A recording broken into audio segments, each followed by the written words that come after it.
जो पुरुष इंद्रियों के वशीभूत है वह वन वन में विचरण करता रहे तो भी उसके जन्म मरण का भय बना ही रहता है, क्योंकि बिना जीते हुए मन और इंद्रिय रूपी उसके 6 शत्रु कभी उसका पीछा नहीं छोड़ते।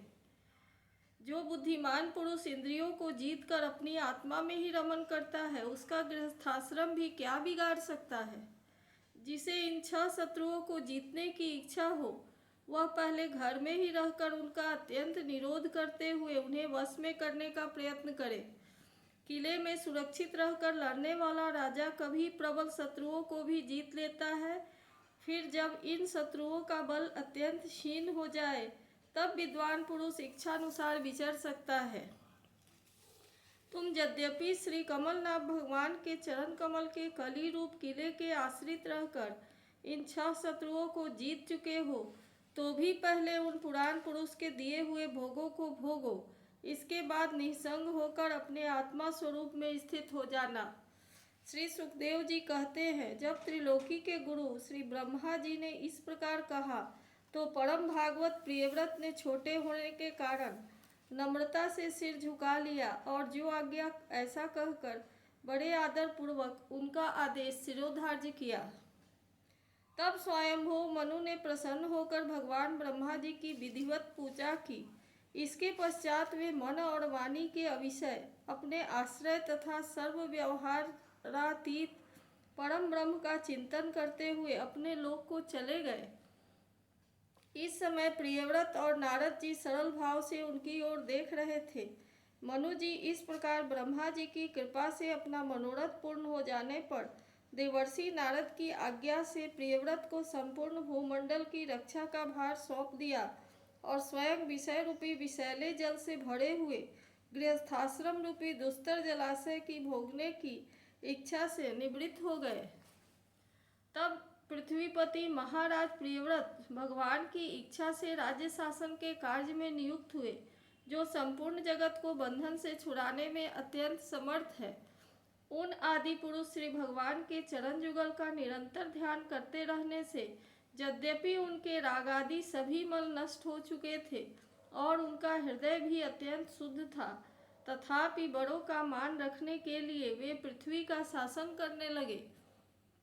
तदनंतर उन्होंने प्रजापति विश्वकर्मा की पुत्री बहिष्मति से विवाह किया। उससे उनके 10 पुत्र हुए। वे सब उन्हीं के समान शीलवान, गुणी, कर्मश्रेष्ठ, रूपवान और पराक्रमी थे। उनसे छोटी ऊर्जस्वती नाम की कन्या भी हुई। पुत्रों के नाम आग्निध्र, इद्मजिह्, यज्ञबाहु, महावीर, हिरण्येता, धृतपृष्ठ, समन, मेधातिथि, वीतिहोत्र और कवि थे। ये सब नाम अग्नि के भी हैं। इनमें कवि, महावीर और समन ये 3 नैष्ठिक ब्रह्मचारी हुए। इन्होंने बाल्यावस्था से आत्मविद्या का अभ्यास करते हुए अंत में संन्यासाश्रम ही स्वीकार किया। इन निवृत्ति परायण महर्षियों ने संन्यासाश्रम में ही रहते हुए समस्त जीवों के अधिष्ठान और भवबंधन से डरे हुए लोगों को आश्रय देने वाले भगवान वासुदेव परम सुंदर चरणार बिंदों का निरंतर चिंतन किया। उससे प्राप्त हुए अखंड एवं श्रेष्ठ भक्ति योग से उनका अंतःकरण सर्वथा शुद्ध हो गया और उसमें श्री भगवान का आविर्भाव हुआ।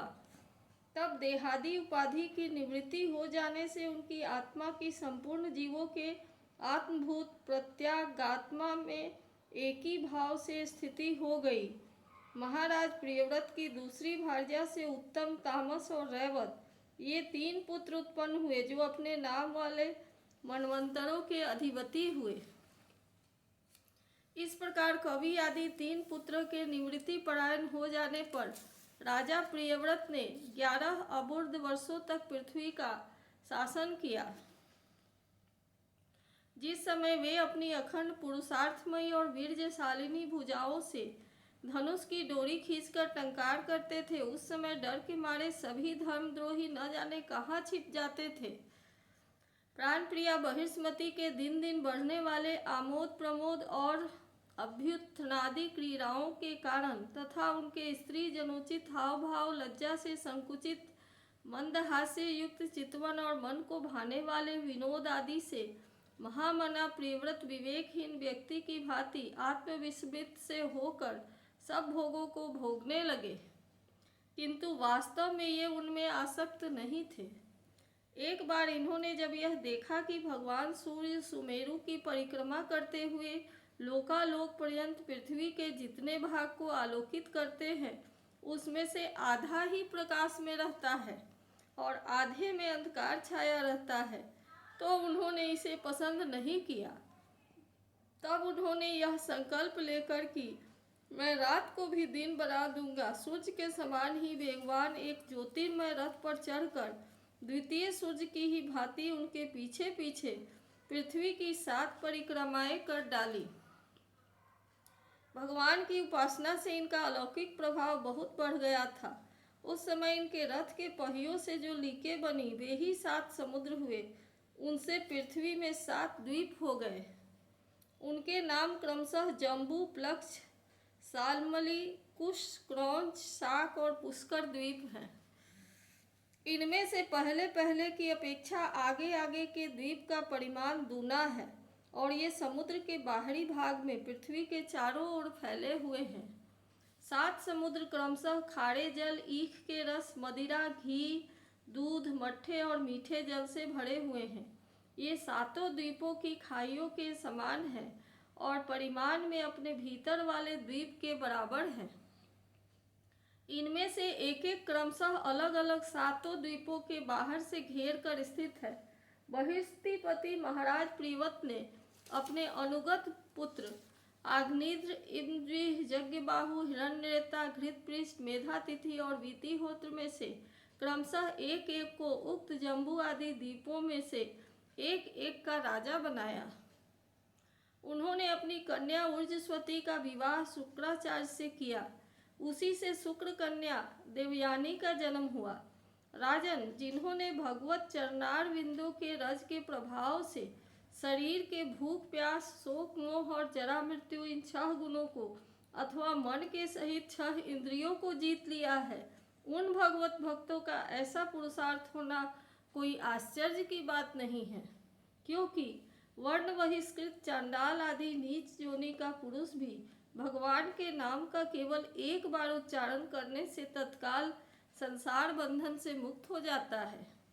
इस प्रकार अतुलनीय बल पराक्रम से युक्त महाराज प्रियव्रत एक बार अपने को देवर्षि नारद के चरणों की शरण में जाकर पुनः दैववश प्राप्त हुए प्रपंच में फंस जाने से अशांत सा देख मन ही मन विरक्त होकर इस प्रकार कहने लगे, ओह बड़ा बुरा हुआ, मेरी विषय लोलुप इंद्रियों ने मुझे इस अविद्या जनित विषम विषय रूप अंधकूप में गिरा दिया। बस बस बहुत हो गया। हाय, मैं तो स्त्री का क्रीड़ा मृग ही बन गया। उसने मुझे बंदर की भांति नचाया। मुझे धिक्कार है, धिक्कार है। इस प्रकार उन्होंने अपने को बहुत भला बुरा कहा। परमाराध्य श्रीहरि की कृपा से उनकी विवेक वृद्धि जागृत हो गई। उन्होंने यह सारी पृथ्वी यथा योग्य अपने अनुगत पुत्रों को बांट दी और जिसके साथ उन्होंने तरह तरह के भोग भोगे थे, उस अपनी राजरानी को साम्राज्य लक्ष्मी के सहित मृतदेह के समान छोड़ दिया तथा हृदय में वैराग्य धारण कर भगवान की लीलाओं का चिंतन करते हुए उसके प्रभाव से श्री नारद जी के बतलाए हुए मार्ग का पुनः अनुसरण करने लगे। महाराज प्रियव्रत के विषय में निम्नलिखित लोकोक्ति प्रसिद्ध है। राजा प्रियव्रत ने जो कर्म किए उन्हें सर्वशक्तिमान ईश्वर के सिवा और कौन कर सकता है। उन्होंने रात्रि के अंधकार को मिटाने का प्रयत्न करते हुए अपने रथ के पहियों से बनी हुई लीकों से ही 7 समुद्र बना दिए। प्राणियों के सुविधे के लिए, जिससे उसमें परस्पर झगड़ा न हो, द्वीपों के द्वारा पृथ्वी का विभाग किया और प्रत्येक द्वीप में अलग अलग नदी, पर्वत और वन आदि से उसकी सीमा निश्चित कर दी। वे भगवत भक्त नारदादि के प्रेमी भक्त थे। उन्होंने पाताल लोक के, देवलोक के, मर्त्यलोक के तथा कर्म और योग की शक्ति से प्राप्त हुए स्वर्ग को भी नरक तुल्य समझा था। इति श्रीमद्भागवत महापुराणे पारमहंस्या संहितायां पंचम स्कंधे प्रियव्रत विजये प्रथमोऽध्यायः।